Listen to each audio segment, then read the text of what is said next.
It's a magical, mystical time. It's anecdotal adventures.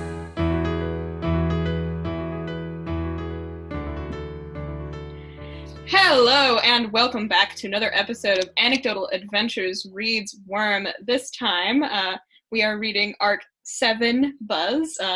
I'm Ashley, and this is my co-host. I'm Cassidy. It's been a while. Fantastic to be back. I missed the story. Oh, it's been a while. I, of course, feel like I didn't take a break, considering I was just power reading Ward. No, I got the But extracurricular activities plus school all in the same week. Everything started at once. It's wonderful. This is how life is. Are changing the format a little bit. We're going to read in our off time and come in with notes instead of reading in the break and coming back with our thoughts right after reading.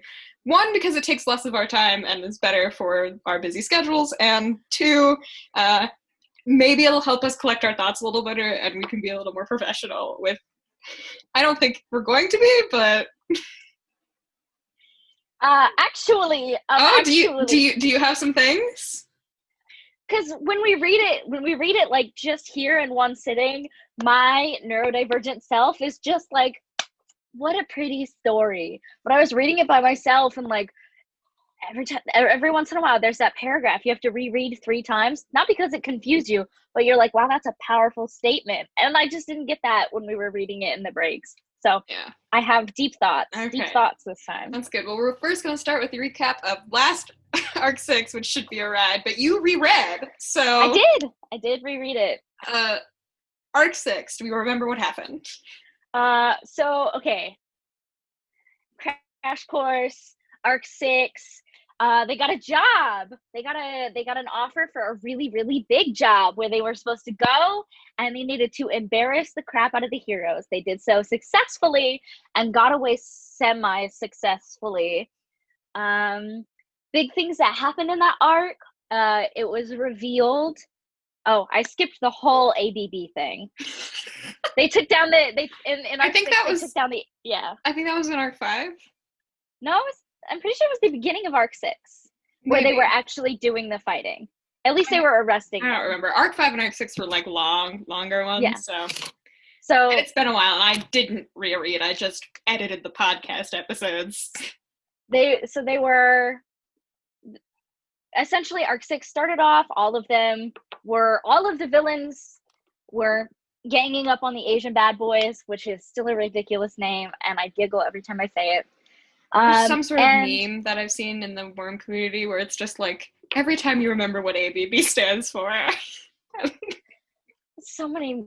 But we don't need a full recap of Arc 6, because that's what we're going to do for Arc 7, and that's this episode. So the quick summary is Coil is revealed to be the boss. They embarrass the Protectorate. Arms Master gets trashed. We laughed a lot about that. Oh my god! Rewatching that episode, because he made his friend, he made his teammate wear earplugs so that he couldn't hear like the trash talk they were sending Arms Master's direction, and that's going to live with him forever. So there's not, because of the new episode, there's not going to be a break where you hear loud music blare in between us. This intro, we're just going to hop right into it. Into Arc 7. Oh, yes. God, the story is so good. I love it so much. But Arc 7, 7.1, opens with Brian and Taylor sparring. I have in my notes, plus 1 million Taylor ogling Brian points. Yes! There were so many of that. Oh, gosh. The end of this arc hurt me. The sexual tension of which Lisa definitely waggles an eyebrow. I think she's like, oh no, I wouldn't want to interrupt. No, and she also said that she didn't want to take away that pleasure from Taylor, in which Taylor actually sent her a dirty look, which Yeah, this particular arc in the beginning was filled with such good things. So many good things. But then we got Alec backstory. We did, which we're going to get into because that's the next thing in Arc 7. Alec gets Brack with breakfast. And so they stop sparring. And they talk about how Taylor has now moved in with the Undersiders full time, which is another important thing. As you see in this arc, that maybe won't last as long as we thought it would. Yeah, I was rooting for her. Looking rough. So they come to the conclusion that either everyone needs to agree to work with Coil, they come down and sit down and they talk about this deal, or none of them will. And Brian is like, okay, well, there's a couple things I want to talk about before we get into this, is like, first thing he's like, so Alec, your past, is that something we need to know about? And Alec tries to do the, not really. It's not that big a deal. Only like one of the bigger villains, but it's not that big of a deal. Yeah, it is a big deal. It is a big deal. His dad is a famous villain from Montreal. I think we've heard him mentioned vaguely once or twice. His name is Heartbreaker, otherwise known as Nico's vassal. And he's a well-known villain with powerful master abilities to manipulate emotions when you're near him, with long-term or permanent effects. And then Alec leaves that out in the open, and then is like, doesn't want to talk about it anymore. And everyone threatens to beat up Alec. Because you can't just vaguely mention, oh, I was born into a cult, and then move on from that. You can't just say something like that and then try and brush it under the rug. It's like, oh, no big deal. It's like, that's... What? No, it doesn't work like that. Oh, it's just a culty thing, and then I left, so no big deal. It's over now. Yeah, so because of the nature of this cult, there were a lot of children around, so he wasn't the only one. But his dad would only interact with them to do like two things: to punish them or to try to induce a trigger event. So one thing, to punish them. Pretty much, for being born. Just one thing. Doses of paralyzing terror I have written down in my notes. Testing to set up trigger events, usually on birthdays. What a great birthday present that is. Yep. Here's trauma. Have a superpower. And I love how he also included not supposed to be hard, given that we're second generation capes. Obviously, he started when we were 8 or so. So, like, yeah, it's not like he was doing these terror-inducing things on maybe teenagers. Like, no, he was like, young mind, we must mold it. Yeah, and through that, it is revealed that Alec actually has the most experience and seniority in the group, not Brian, which I thought was very funny. Yeah, but Alec doesn't have a leadership bone in his body, so... No, he does not. I just thought that was really funny. Yeah. Because he is the youngest Undersider, I believe. And I feel like that does prompt Brian a little bit to lash out a little harder at Alec in this situation. I felt like if that wasn't revealed, maybe he wouldn't have to, like, assert himself, but... We'll get into the Brian stuff later, because I have a lot to say about Brian. We're going to save that for the character at the end, that we usually do. But it is also revealed that his villain name is Hijack, and he has a natural resistance to his dad's powers. So his dad started to... Alex says ride on him, which just means be an asshole more. That is absolutely what that means. So he made Alec kill a foot soldier, and then once he did that, pointed out that he did it wrong and he'd have to kill a captive. So he left and changed his villain name and stuff at around 12 or 13, because he doesn't know his exact age. And Taylor sits down and she thinks about if this is something she's willing to forgive. Yeah. I wanted to point out that points for you, Cass. Alec was the other murderer, so congrats. Though it wasn't as accidental as you thought. Yeah, I thought it was going to be like, oh, I didn't know how to use my powers. Nope. No. Very much not that. Taylor goes through the justifications of it in her mind. Oh, he was young. He was ordered to and forced to. But then she's like, there was something about the way he talks about it like he didn't care. Cold-blooded murder. Yeah. Which and I think raises such interesting questions about like the whole obedience front. And I really think she was reaching for straws in that situation. She was like, it's not that bad. I want to stay here. But Yeah. I think this perfectly sort of sets up, this opening chapter sets up the more dilemma that she'll face later in the arc and how her friends aren't good people. No, they're not. They are villains. So that is pushed to the side, and the group takes their votes on Coil, and everyone votes for it except for Rachel. She says, he talks too much. Only reason people talk like he does is if they're covering something up. Which, I mean, I agree with. Yeah. You can't close your mouth. That means you don't want people to ask you the right questions. Yeah. Once again, Rachel being the best Undersider. At the presidential debates. So Taylor decides to take this opportunity to connect with Rachel and go help her with her dogs. And she makes the deal that if she annoys her, she gets a free punch. I love it so much. And she I really liked that Brian tries to jump and be like, calm down, and Taylor was like, no, I have this. Shut up. Don't ruin this for me. If Taylor didn't have morals, she would be a fantastic leader for the Undersiders. Oh, she'd be so great, but we find out later that Anyway, the line she's not willing to cross. 7.2. I think Rachel and Taylor bond in this chapter a lot. I really Taylor liked it. uses her power to help with the dogs, with the heartworm.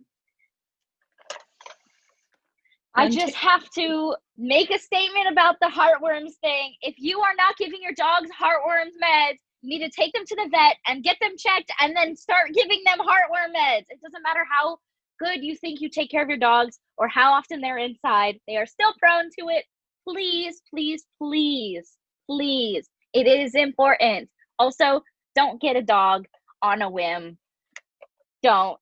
Just don't. If this section with the bunch of dogs taught us anything, really think about your decisions when you're getting a pet and get your animals spayed and neutered, please. Here we go. My rant about that. This is a good time for that rant because, I mean, Rachel's great here. Both in this chapter and the following ones. But Taylor uses dog psychology to basically, figure out how to talk to Rachel better. Yeah. There's this one part, I don't know if it's in this chapter or the next one, I don't quite remember, where she's asking Rachel where she should go get food. And she stops herself. She's like, no, I shouldn't ask it in my question, or because she might see that as begging. I should phrase it as a statement. Yeah. Yeah, Taylor really uses this and basically doesn't take any shit from Rachel. It's really great. One of the things where she did that she did, I can't remember if it was this chapter or the next one, but we're kind of blending them together. These two are kind of the shorter chapters, so. Where she literally told Rachel to her face, no, don't brush me off. Listen to me and acknowledge it. And and then Rachel did. Taylor stood her ground and Rachel actually did listen. It was about her not wanting to, I came here to help. I don't just want to pick up dog shit. Yeah. It's like, I'm helping you. I'm not working for you. That's not how this is working. Essentially putting them on even footing and reinforcing the idea, I'm not above you or below you. We're equal. Yeah. And I really like that. I don't know. I think Rachel and Taylor here start to have a friendship bond. More comparable to Taylor and Lisa's relationship now. Yeah. So That's nice. It's nice that they have friends. Then, 7.3, Empire 88 is a bunch of dicks. They attack. They threaten to poison the dogs with poison hot dogs while Rachel is away. Taylor uses a clever move with her superpowers to scare them off. I love the follow-up to the poison hot dogs one, where it was, where did I have it written down? Where Rachel is like, no, we're not leaving because they threatened to poison my dogs. It's cowardly. And Taylor responds with this, which I resonate with so much. Pretty much the definition of anyone who joins a hate group, referring to them being cowardly. And I love that. Yeah, I also had that written down in my notes. They're cowards. Pretty much the definition of anyone who joins a hate group. That was fantastic. Oh, I love it so much. Remember, kids, if you ever feel like punching someone, find a Nazi. Find a Nazi. And that's some good advice. Maybe get a punching bag, but if there's not one. Yeah, a Nazi does the trick. Nazis, punching bags, synonyms. They really are. They really are. And also in 7.3, Bitch tries to make things with her and Brian simpler. Where she's just... This section made me laugh out loud because Taylor, Rachel is pretty good at reading body language, it turns out. She immediately clocks, you like Brian, don't you? And Taylor's like, I have to answer yes, because if I lie here, all the hard work I did is just thrown out the window. I love that Taylor's immediately like, but if you like him, you were here first. And then Rachel goes, just ask him if he wants to fuck. Yeah, just, you should be like, hey, sleep with me. Which, 50-50. It's really 50-50. But I don't think that would go over so well with Brian. No, Taylor does take Rachel's advice at least a little bit to be a little more forward later, and we see how that turns out. We'll get there. Sad! So Brian is calling back to base that he went to check on them, and neither Lisa nor Alec is answering their phones. And we later find out, one, Alec just didn't check his phone, and that's why he didn't answer his phone. But Lisa's phone had died, and she was using a burner to talk to, presumably, Coyle, after Coyle leaks the identities of Empire 88 members, their civilian identities.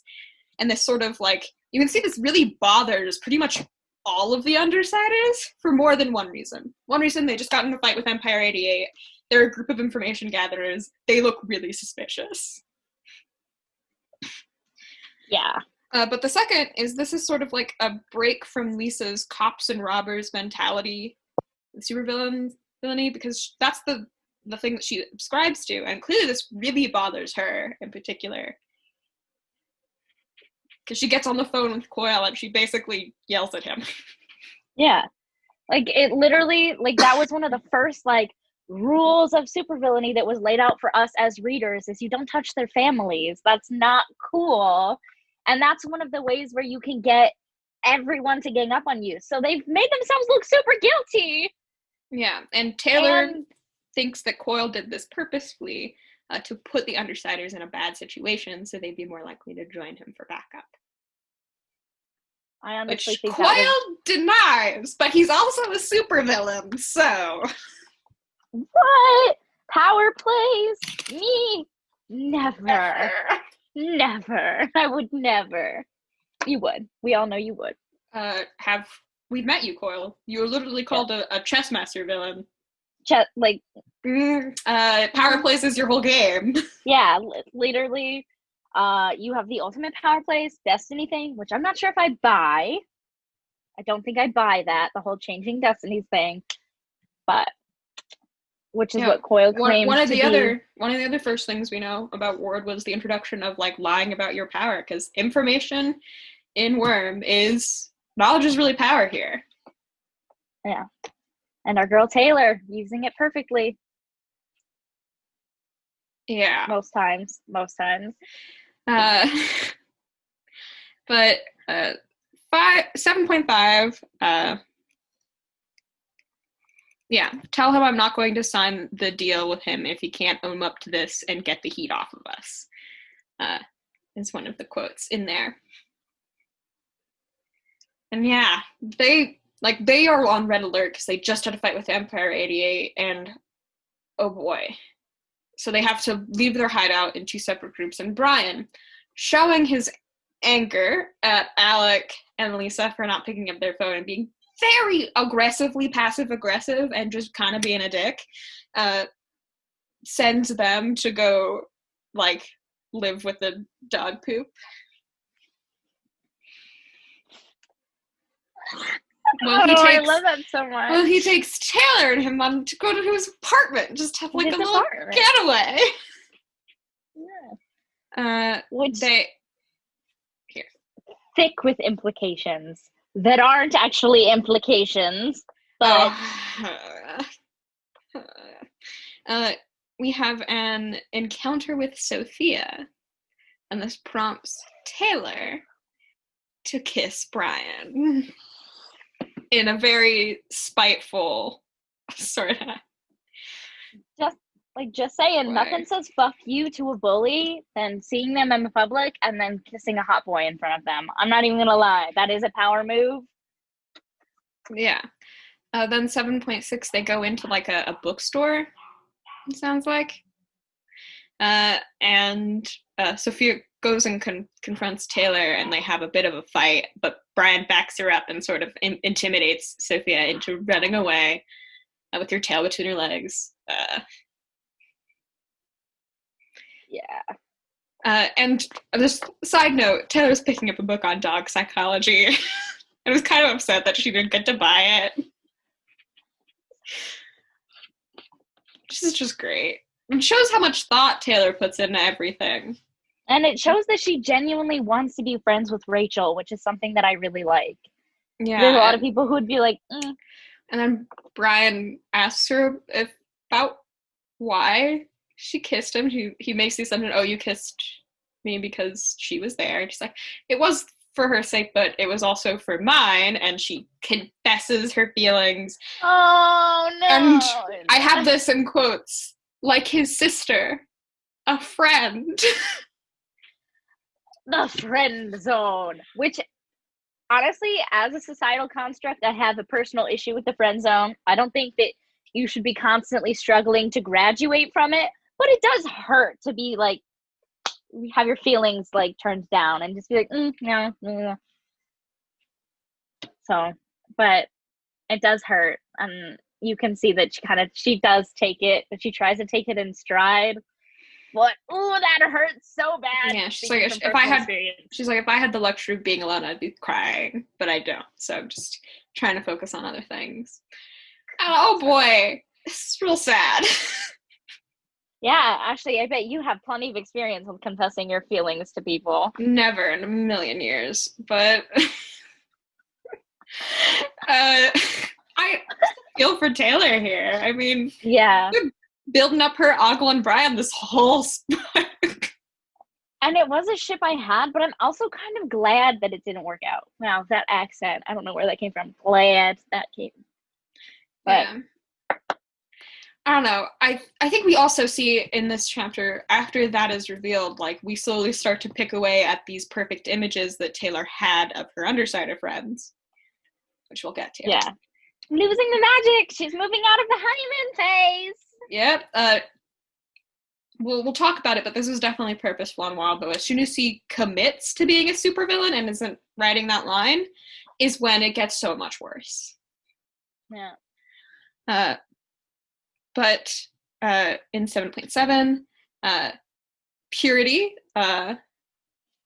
who we've gotten an interlude from, absolutely loses it because Aster, her little baby, has gone missing. Someone has kidnapped her baby, and she is basically threatening to destroy everything and everyone unless she gets her kid back. Just understandable.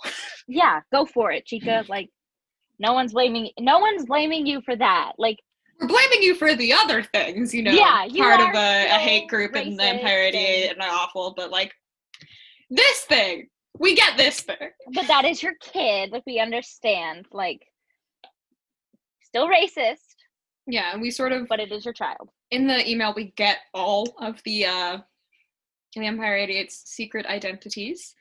Most of them, the ones that are higher up, are either like business owners with no criminal records, and the ones that are lower, they're mooks, all have criminal records. Taylor noted pretty succinctly. So they're either really witch right people or awful people in general.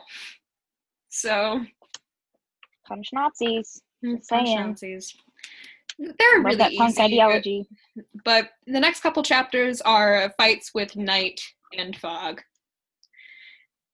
Man, these guys are scary. It really shows how would the Undersiders keep territory against people like the Empire 88? Sheer force of will.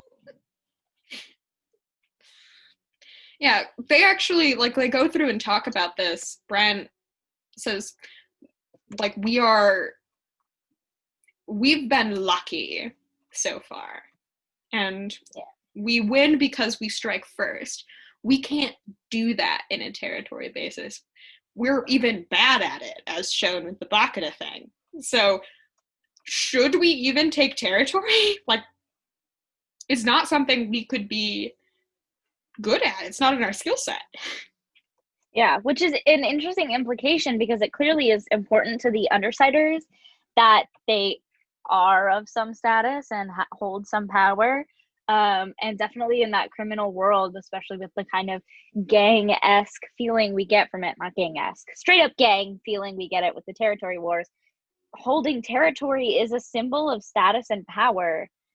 And the willingness to forego that makes them look weaker. Yeah. And I mean, it is sort of put on full display. These guys are teenagers against full-grown adults with superpowers. Who have more experience than them, and some of them just have better powers than them. So, like,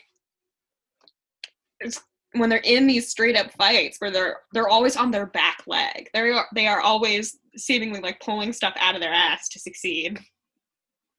And the only reason they succeed here is that Telltale uses her ability to make Purity stop the fight because she knows where Aster is.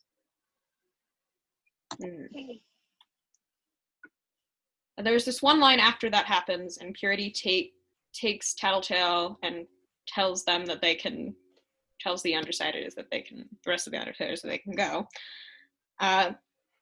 Where Taylor calls Coil and orders a car, and it's like, oh, he's not so polite now. He's not so nice now. Like, his tone is different.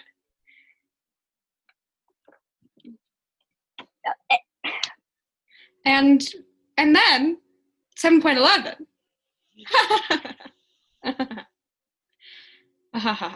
Oh, but before that, Kaiser does know who did it because Coil called him and told him, but Kaiser hasn't told the rest of the organization what's going on. So he wants Purity to take out the Undersiders. Love it, love it. Yeah, but 7.11, Coil and his base.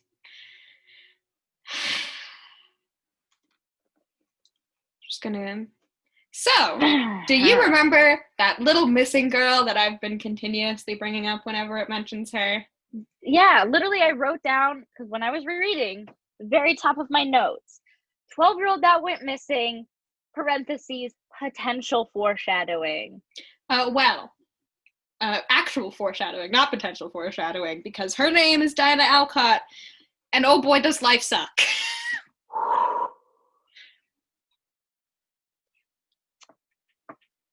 Just gonna do some yoga, do some deep breathing exercises. Stretch it out. Pull a Taylor and just have a blank face and just slowly pick up the book of the Undersiders and just go, why? Why are you so bad? But Coil basically all the Undersiders are in agreement here that Coil needs to do something to make up to them of what the hell, dude. And everyone and he introduces them to Dinah and uses her abilities to like show them an example of what would happen if they went up against Kaiser.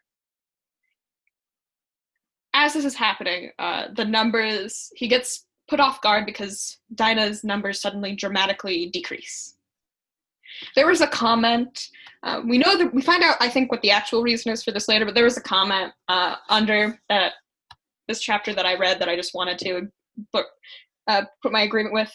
The numbers go down every time Taylor hears this happening and the mention of the candy happening. The numbers are going down because Taylor is thinking about leaving the Undersiders here. Without Taylor, their chances plummet.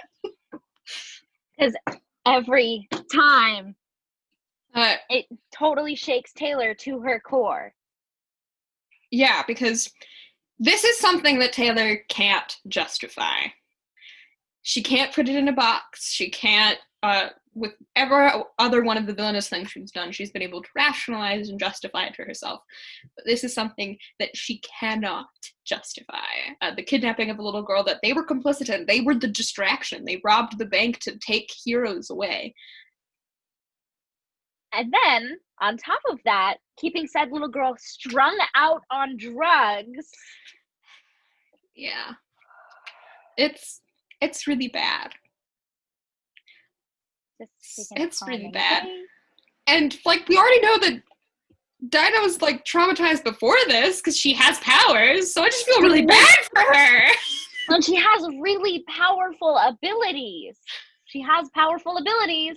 Yeah. Which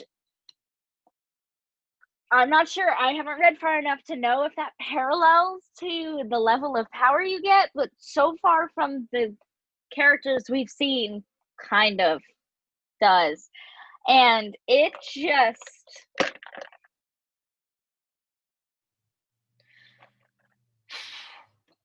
yeah, they end up leaving the base, and Taylor, basically as soon as they leaves, like, looks at everyone, and one by one gets them deciding to be loyal to Coil even after this, and it freaks her out. It really does put her on her back foot. But she's like, one by one, I can't stay with these people anymore because this is awful. It's wrong. It's straight up wrong. It goes against pretty much everything that Taylor has built herself up to be. And so she leaves. Brian reaches out after her. She summons her bugs, makes a wall, and leaves back to base to get her stuff and go. She has a conversation with Lisa, who gets back first to talk to her. And I thought this was some interesting stuff. They talk about, I definitely think that Lisa does kind of try to leverage her relationship with, like, her and Brian here to make Taylor calm down. It doesn't work because Taylor in her monologue is, I'm not sure if the type of person Brian has presented himself to be isn't who he always was, and I was just blinded by a crush. And that's kind of her thought process on all of them. She was in a desperate place, and so she tried to do whatever she could to see these people in a good light, and now she's not in that desperate place anymore. She just stood up to her bully, and is feeling really good about herself. Yeah, didn't get in trouble for it, which I think is the biggest part. Yeah, like she's in a really good place, and now she can turn and see these people who helped her get there as, like, the people that they are, supervillains, who are very, very willing to put themselves and their needs above the needs of a 12-year-old child who they are complicit in the kidnapping and continuous, pretty much psychological torture of. And let's not forget the essentially forcive consumption of illicit substances. Yes. Let's not forget that. That's really bad. And we get each of their excuses through this. Rachel doesn't care about humans in general, so I'm actually really not surprised that Rachel doesn't care. If it was a dog, Rachel would care, but it's a person, so why would Rachel care? Yeah. Brian showing that he's willing to put his family before literally everything else. Alex's justification is, I'm used to it. I It's normal. have a high tolerance for this sort of mind control stuff. I didn't leave my dad. And Taylor's like, but you shouldn't because you left your dad and you don't like that stuff, right? He's like, I didn't leave my dad because he was doing bad things, Taylor. I left him because he was making me do things that I found were boring. Just lays that out. Lisa actually seems to be the most regretful, and even she finds her own ways to be like, we'll figure it out later, and just put it off. And this is not something that Taylor can put off for later. This is because in her mind, she's like, Diana deserves better than this, is what she said. She's already been here a month. She doesn't deserve to be here a moment longer. Mm-hmm. Which, like, good on Taylor. This is when we feel justified to have rooted for Taylor all this time, because she proves herself to be more heroic than villainous when she chooses her morals over her friends. Hopefully. She chooses that in her noggin. We don't see action. She goes to get her... Yeah. She puts a wall of bugs and goes to get her stuff and tells Lisa she's going to find a motel. That is true. She literally isn't... She like basically signs a resignation letter to the Undersiders, but there is one thing that can stop her from leaving the Undersiders forever, and that one thing are the Endbringer sirens. Do you remember the last time Endbringers were brought up? It was a while ago. Yeah. It was Taylor bringing them up and be like, or the Endbringers a couple times, and Lisa turns to her and you're being so morbid. And that's sort of set up that they're like, oh, awful, okay. But we hear sirens in the distance and there's a discussion. Lisa is like, well, you're not part of the team anymore, but we had a discussion as a team before you joined that if this happened that we would go join and help fight. You're not part of the team and you weren't there when we had that discussion, so what are you gonna... And Taylor basically doesn't even think about it. She's like, I'm going to help. Because of course she is. Of course she is. This is, in the game that me and Ash play, this is a disaster event. It's a disaster event, and it's all hands on deck. It actually is. This is where I got the idea. I got that. Yeah. This is the inspiration for that. Yep. I pick up a lot of parallels. Except this. I have a feeling this is going to be a lot worse. No, you have a feeling. Just a little inkling. I have a feeling that they're called Endbringers, and... For a reason. And we've seen that the heroes and villains really, really hate each other in this city. And it's all hands on deck. Like, in the interlude, we see Armsmaster's like, go get everyone. And he's not just referring to the heroes. He means everyone. It'd be interesting to see if Empire 88 ponies up. And it's like, yeah, they're super pissy right now. But are they gonna step the fuck up? Because they have the largest amount of powered individuals in their ranks. We know that. But I had in my notes, Endbringer sirens, as if things couldn't get worse.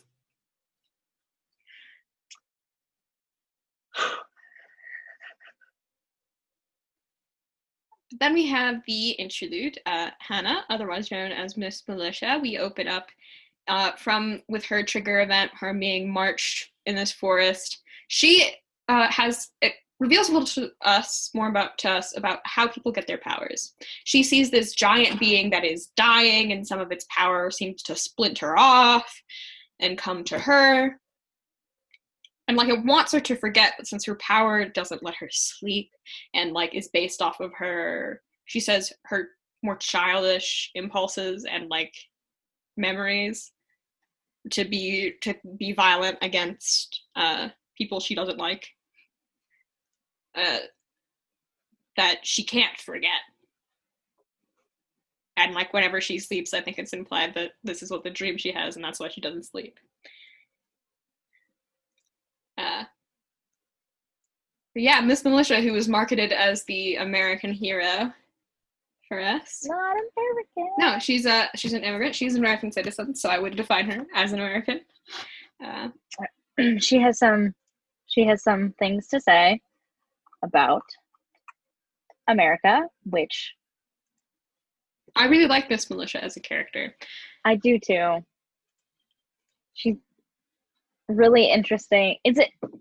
And it's interesting compared to everyone else that we've seen so far.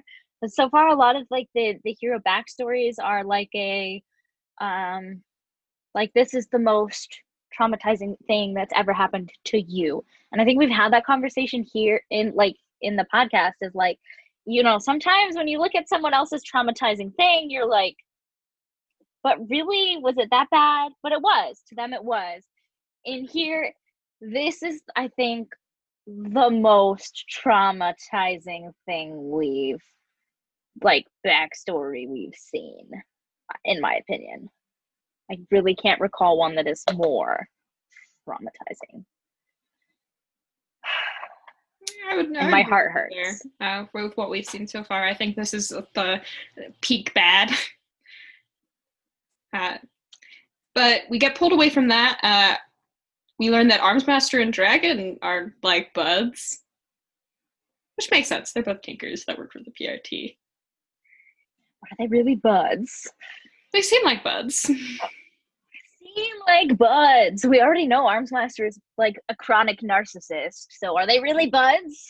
That's true, but I also think that we need to get out of Taylor's head a little bit and like give everyone a benefit of the doubt. He wants to be a leader of a team. That is his goal, and that's what he's been doing with his life. That's his dream. And he doesn't get defeated by, it's not that he was embarrassed by, that's not why he's losing his job here. But his dream has been crushed.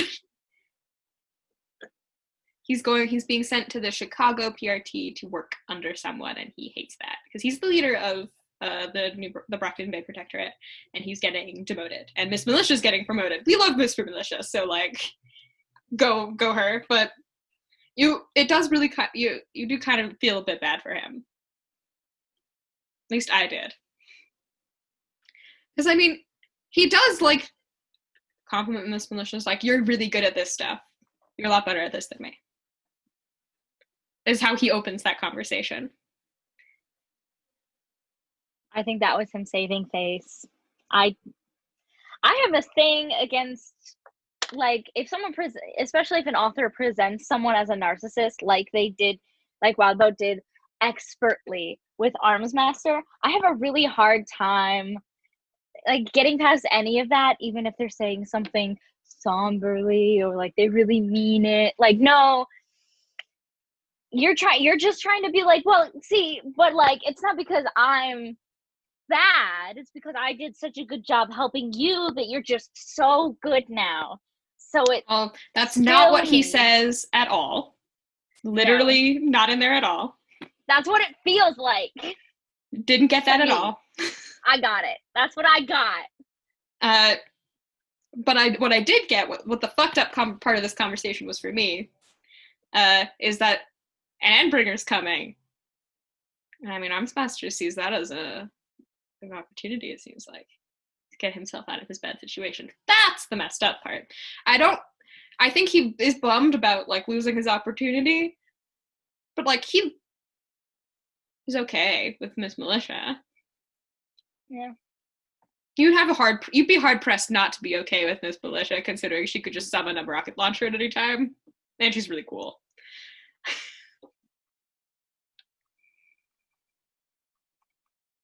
Yeah. And it ends with them. I don't like Armsmaster. I don't really know why. Wildbow did a good job of presenting it in Taylor's opinion. Well, yeah, we're in Taylor's head, and Taylor hates Armsmaster. And let me tell you, you're not going to like him for a while. You're not going to like him probably full stop. I don't like him. I'm just trying to play devil's advocate. Like, give everyone the benefit of the doubt outside of Taylor's head. Because sometimes it's hard to separate the narrator from what is actually happening, because Taylor's experience does color a lot of her opinions above other people. Yeah. As we can see, biased narrator. As we can see with her thoughts of the Undersiders before Diana and after Diana. It's an interesting dichotomy. But we end basically on both the interlude and the last chapter with the Endbringer siren sounding off and people getting ready to fight an Endbringer, which sounds bad. sounds like it's gonna be real bad. But that is the end of Arc 7 Buzz. So we're gonna go over the Undersiders, which I hesitate now to call our team the Undersiders because Taylor's not really a member of this team anymore. But we'll start with Taylor. What if opinions on Taylor? Anything's changed since last time? No, I still think she's brilliant, and we've already established that that's my opinion of her. She's brilliant. I think I have a crush on Taylor now because she finally showed morals, and I was like, that's what I was waiting for. You were waiting for you to be a good person. You were a good person finally, Taylor. You made a good decision. Yep. And I really do think that, like, she is blossoming. Her personality is blossoming outside of the Undersiders and outside of what she's experienced at school. So I think that especially in the beginning of the story, she was really dependent on those two things as a character. She was like, well, I'm like this because of this, and I'm like this because of these people. And now she's really like, I don't have to be like that at all. I'm actually like this. So no, which I love. Yes, Taylor. That makes sense. This is when I was first reading Worm. This was the chapter that kind of really sold me on the book as a whole, and on Taylor as a character. She rose in my estimation quite a bit because of this. I was very disturbed by the Dinah thing and was glad that Taylor shared my disturbance. And I was also angry at the other Undersiders for not being as disturbed as Taylor. I was afraid that this entire story was just going to be a continuous downward spiral for Taylor, and we would just get to see her like start coming up with more and more creative excuses. But I like that she's like, no, I have some morals. Yeah, this isn't cool. I think we talked about it in Arc 6. Thought that this will she or won't she be a true Undersider thing go along for a lot longer. And then as soon as we're starting to think that, oh yeah, this is going to be the pace of the book, Wildbow changes that and Taylor makes her decision. And as soon as we think, oh, she's going to join the Undersiders and the story is now about her just set to be a villain, Wildbow changes that, presents a moral quandary that Taylor can't justify, and like takes you off guard. Yeah. But next on the list, Rachel. I love Rachel, except for the whole, like, not liking humans thing. And then this was something that I wrote down because it, like, hit me as I was rereading. And I wanted to wait until we talked about Rachel to bring it up. But the way Wildbow paints neurodivergent individuals feels like a really, really strong representation to me. And it's not all negative all the time, which I appreciate. But there are a lot of authors where you read their book where they have a neurodivergent character and it really feels like they tossed him in last minute as an afterthought to include some diversity. And then a lot of times when you get a neurodivergent character, their entire arc revolves around them being helpless and then beating their disability or beating their neurodivergence, or they are solely there to be a hurdle for other characters, something that other characters have to overcome. But Wildbow presented Rachel as neurodivergent right off the bat, no backtracking or retconning or anything like that. She's like neurodivergent. She doesn't function like we want her, like normal people want her to. But it's very clear that she is a good person and like has her own strong sense of morals. You just need to be able to communicate with her correctly, which is a thing that a lot of people need to understand about neurodivergent individuals. And I love that Wildbow so expertly brought that in. It didn't feel forced. It felt integral to the story. And really there's a character who understands that and is going forth with that. Yeah, Rachel. That's my take on it. Rachel is a great character. Not only is she just very interesting to read about from Taylor's perspective of how Taylor sort of readjusts how she deals with Rachel when she gets this information from Lisa, and how she really like tries and puts a lot of effort into maintaining that relationship, which is another nice thing we know about Taylor, is that when she sets her mind to something, she does it. She just does it. And I do like that it's like, it might be problematic to some people that bitch's morals or Rachel's morals focus solely around animals, but I feel like that they're like, that is just a literal personal thing. And there are some humans who do that. There's some humans who do it wrong, and there's some humans who do it right. But I feel like that is a noble calling, even if people don't think that. Yeah. She did say one thing I resent. Let me find. Please share this with me. I'm super excited because She said that dog owners are retards. Excuse me, as a dog owner, I am not dumb. I think your dog has some things to say about that. She is just sassy, and I'm doing my best. And I felt judged because she was talking about how her dog was trained, and I'm like, no. My dog is well trained. She just has personality, and she just personality. I mean, Rachel has some very strong opinions, yes. Yeah. But moving on, Lisa? No. Just, I'm really disappointed. No? I'm really disappointed. Would you like to elaborate? I was really rooting for Lisa to have, especially in the beginning when Lisa showed so much concern about Coyle releasing this information about Empire 88. I was like, oh, maybe Lisa's drawing a hard line and we're going to get to see some morals come out of her. Like, that'll be new, because we already knew that Lisa enjoyed playing in the morally gray. Nope. No morals there. And hers was the most half-assed of the excuses, I think. I think Alec was pretty close, but I think that Lisa is, we see this more than ever, in a very probably has a very similar way of thinking to Taylor. Like, she has to justify the things that she does. And is maybe just better at thinking of excuses than Taylor is.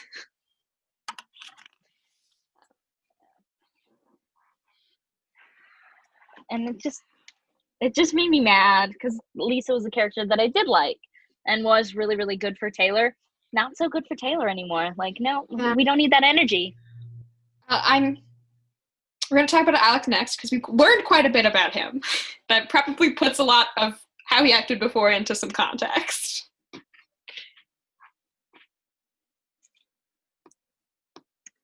So he clearly hasn't recovered, like, at all, morally, mentally, emotionally. I think that we can assume that perhaps he's in a bit of a similar situation, not entirely identical, but very similar situation to Rachel, where, like, his mind is just not working like it should be anymore. Because it does say that his father's emotional effects are long-term or permanent. And that was one of the things that definitely stuck. It was also mentioned that his father did these, like, grand rescue missions for his family members. So I think that definitely is setting up a future problem. Yeah, and it's also like, it's another reason why Brian was angry at Alec. It's like, you said it wouldn't be a problem, and quite literally, you just explained very elaborately why it would be a big problem. A huge problem. So Alec does say that he would probably, if he found out that he was here, that he would just send one of his siblings to ask him to come back before he did anything.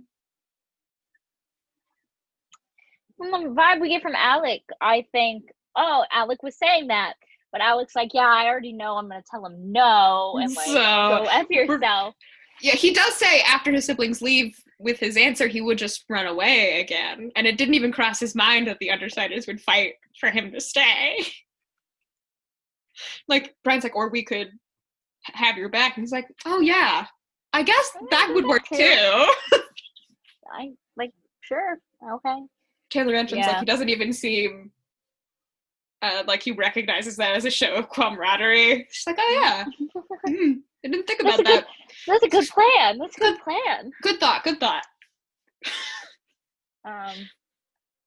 But yeah, we do learn about a lot of him and why he's probably a sarcastic asshole, is because he probably doesn't have a lot of other emotions going on in there. Yeah, like none. Like it doesn't feel like any. I find it funny how kind of he seemed like kind of pissed off when Taylor was like, "Are you dense?" Like, no, she wasn't. Like, her powers are not affecting her mind. This girl is drugged up. Like, so I think, and I also think that reinforces the idea that like his excuse is kind of bullshitty, because he didn't put that together. So how is he used to it? Like, if you were so used to that pattern of behavior, shouldn't you have been like, oh, this little girl is dependent on Coil? That makes sense. Well, yeah, but I think in his mind, being dependent on someone is not. It's probably he's never seen like maybe never been excused to like the substance abuse side of it, because his dad could just make someone addicted to him. His dad is a walking drug. That bothers me so much. Yeah. In the book, it compares it to Gallant, another emotion power, but someone who does not have the compunction about using it selfishly. And we once again see why masters are the scariest. They just, good God. It's really bad. It's really, really bad. On the other hand, I think I have a villain I really hate, which is Heartbreaker, because, like, he just sucks a lot. Yeah, like, just, I can't rationalize that. Empire 88, cowards full of hate. Like, they are probably I don't know, they're probably still my first pick for the worst people. Yeah, but we are also, we've met Empire 88. We've seen them do bad things. Yeah. I, like, that whole abusive relationship thing, but it's not abuse because I love him. But do you, though, or is that just magic? But do you? But do you, though? Like, you don't. You really don't. But I love and him. That's terrifying. It's just terrifying. But we learned a lot about Alec. Opinions, thoughts? Just, I have less appreciation for the sarcastic comments now. Yeah. I'm gonna put forward. There's a comment I read on one of our other videos. We were talking about how all of these children should be in therapy. We're gonna say again, all of these children should be in therapy. All of them. Oh my God. Therapy is important, as we'll find out. But next, and I saved the I don't want to say best, but I saved the one that I have the most to say about for last. Brian. I don't buy it that he was like, oh, that's just, how I interact with, I don't have much experience with girls. That's just how I interact. I didn't mean to lead you on. Bullshit. He knew exactly what he was doing. And then he, like, split second decision, in my opinion, was like, no, we're not going with this. I think that's bullshit. I think he knew exactly what he was doing and led Taylor on this entire time.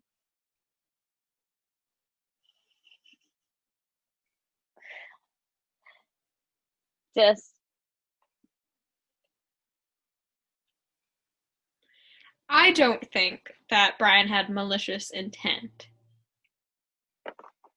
I think that he's just in his very Brian way, ever the cautious, the sort. Having a relationship with someone on your villain team does kind of seem like a poor idea.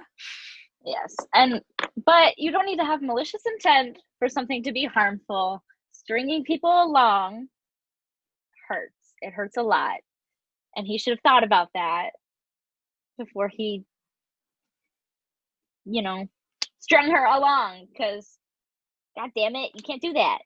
Can't do that. Yeah, I'm gonna push back and say that you can't blame him for saying no. It's No, kind I of don't blame him for saying sucky. no. I don't blame him for saying no. If you don't want to be in a relationship, then don't.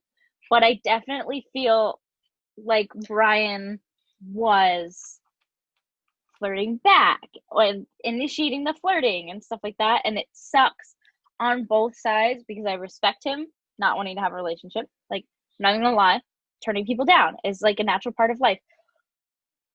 But you shouldn't string people along like that.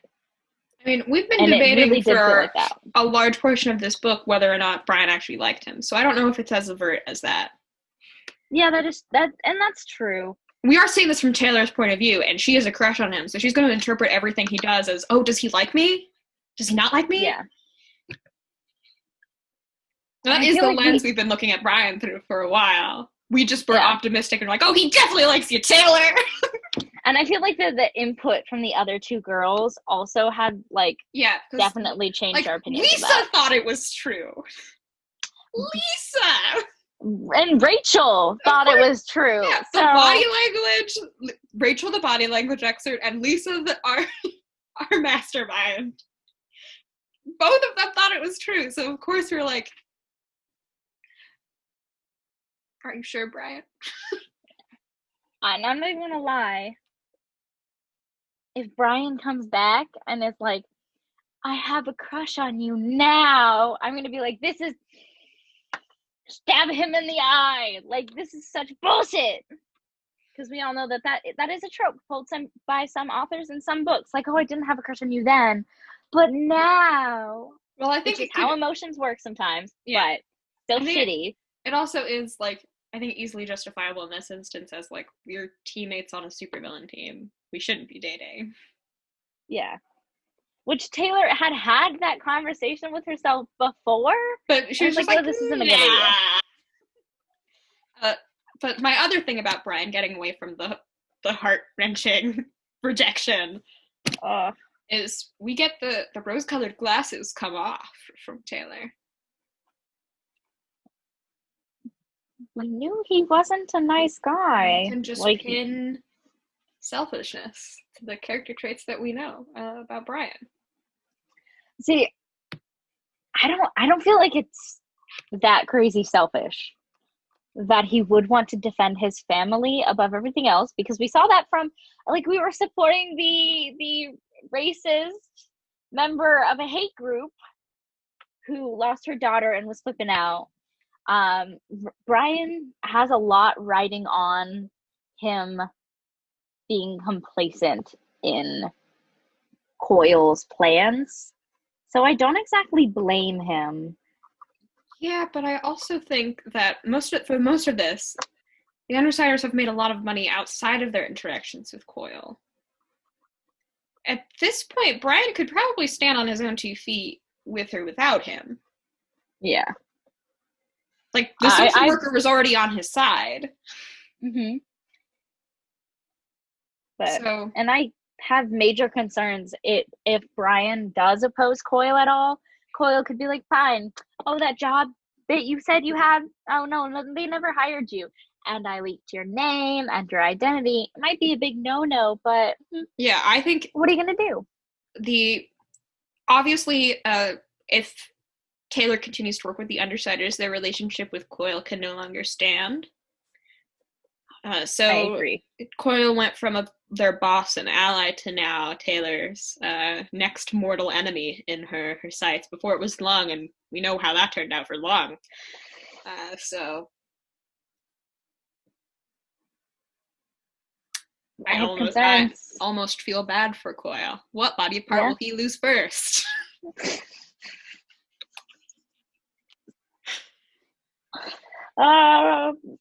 Just Taylor was hitting people in the junk is not cool. Or no matter, like, it's not cool. Gouging people's eyes out. Like, you can't. That's not cool. That's not cool. But thoughts going forward. Obviously, the next arc we're going to be dealing with the Endbringer, and then probably the ramifications of the Endbringer.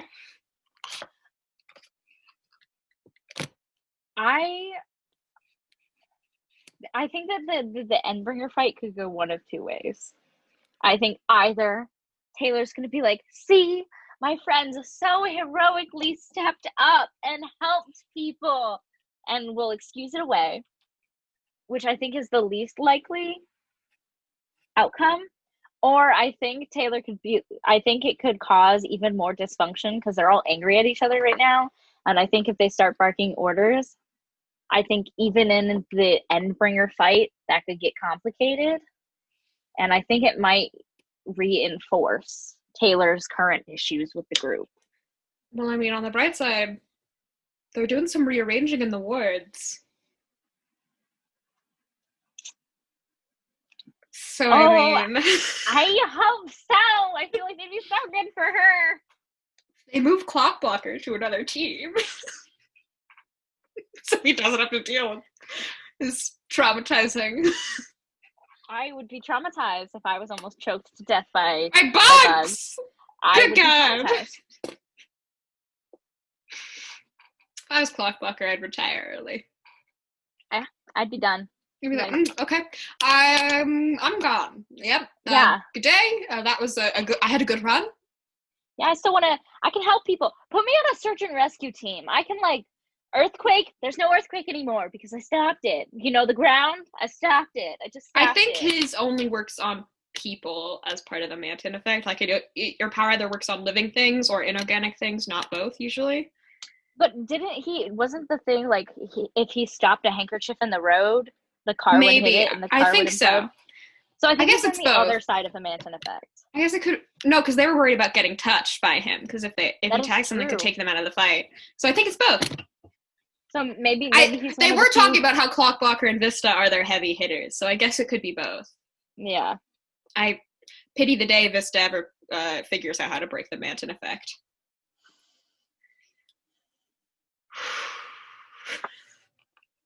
Her abilities. I want to talk about one character whose abilities, I want it so badly. Fill me in. Circus. And in middle school, Ashley wrote a book with a character who had this ability, or was starting to write a book with a character who had this ability. The ability to deposit things and to take things out of pocket dimensions. I want it so bad. I want it so bad. Because I want to do the cartoon swing where I reach behind me and there's a hammer and then boom.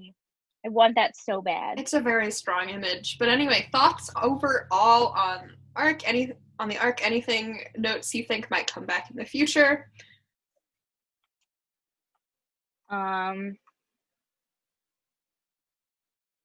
I really think that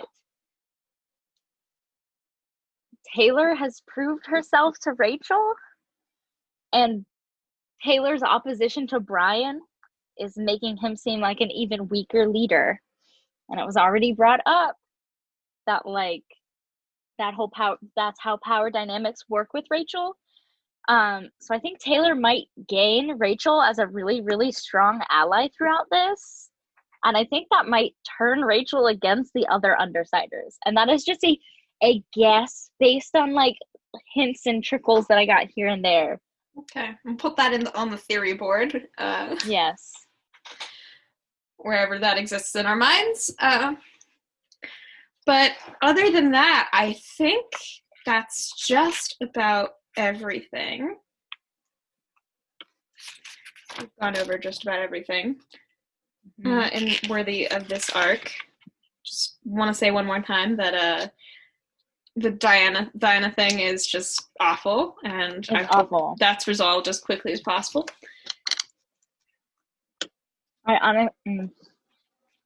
Just solo rescue mission. Go for it. But Other than that, I think that was where we will call it for this episode. Thank you for joining us on this wild ride through Arc 7 Buzz of Worm. Walbo, as always, props to you. Great writing. Amazing writing. So great. Again, this is the podcast where we just sing Worm's praises all day long. I was really looking for things to like be like, actually, I don't agree. Like, I don't think this was written super well. Couldn't find it. And this is Probably written on wasn't looking hard a weekly basis. Yeah. Astonishing. But thank you for joining us. I've been Ashley. This has been my co-host. I'm Cassidy. And we will see you all next time. So, yeah, bye.